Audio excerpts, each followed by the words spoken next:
बिस्मिल्लाहिर्रहमानिर्रहीम, अस्सलामुअलैकुम। MB news के डिस्ट्रिक्ट बुलेटिन के साथ मैं हूं नुसरत नूर।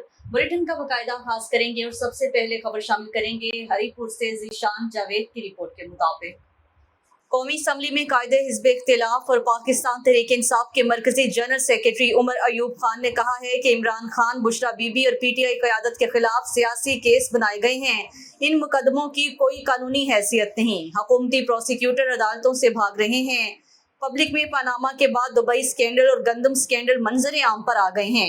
हुक्मरानों के अपने पैसे बाहर पड़े हैं। जब तक मुल्क में रूल ऑफ द लॉ नहीं होगा, बैरूनी सरमायाकार कैसे पाकिस्तान में सरमायाकारी करेगा। इलेक्शन मुहिम के दौरान मेरे खिलाफ मुल्क भर में चोरी, अगवा, दहशतगर्दी समेत 85 के करीब मुकदमात बनाए गए, मगर इन केसेस में हम सुरखरू हुए हैं।